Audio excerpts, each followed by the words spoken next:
Suite à présent de l'affaire Baupin. Quand une femme dit non, c'est non. Contre l'impunité, contre la loi du silence, voici quelques-uns des slogans des dizaines de féministes et députés aujourd'hui devant l'Assemblée. Ces associations réclament notamment l'inscription au code pénal de l'inéligibilité des hommes politiques reconnus coupables de violences sexuelles ou bien encore l'ouverture d'enquêtes internes par les partis politiques eux-mêmes.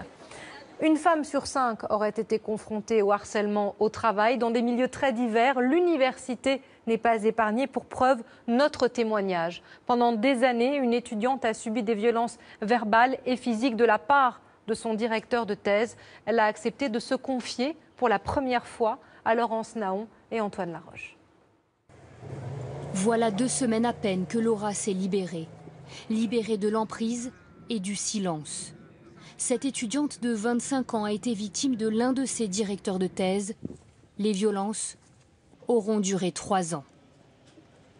Ils m'interpellaient en mettant les mains sur les hanches ou les mains sur la cuisse et avec le maximum de mains sur les fesses aussi. Mentalement, on ne s'y attend pas qu'en une situation de travail, on va se faire toucher en plein milieu d'un contexte pas du tout approprié en fait. C'est tellement surprenant que ça tétanise. On se renferme même vis-à-vis des autres collègues et vu qu'on ne peut pas spécialement non plus en parler, ça isole en fait. Laura a tellement travaillé, tellement investi pour en arriver à ce degré d'étude qu'elle redoute de parler. Une peur ambiguë, car l'homme qui lui permettra de soutenir sa thèse dans 1 an est aussi celui qui la fait souffrir au quotidien. Il se rajoutait la dimension de la culpabilité en fait. Donc il y a toute la réflexion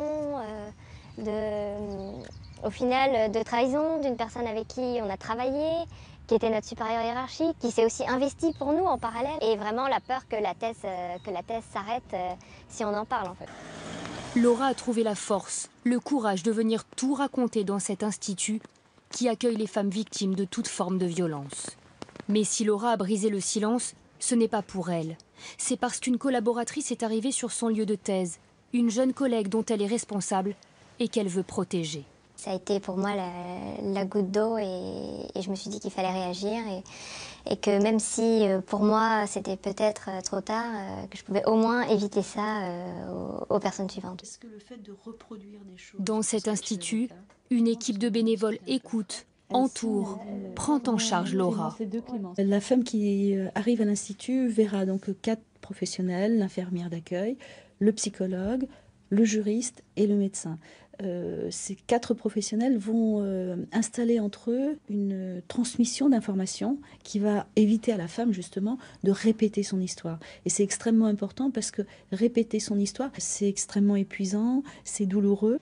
Depuis qu'elle a brisé le silence, Laura a reçu le soutien de sa famille et surtout de tous les chercheurs qui collaborent à sa thèse, une aide fondamentale dans ce combat qu'elle a décidé de mener.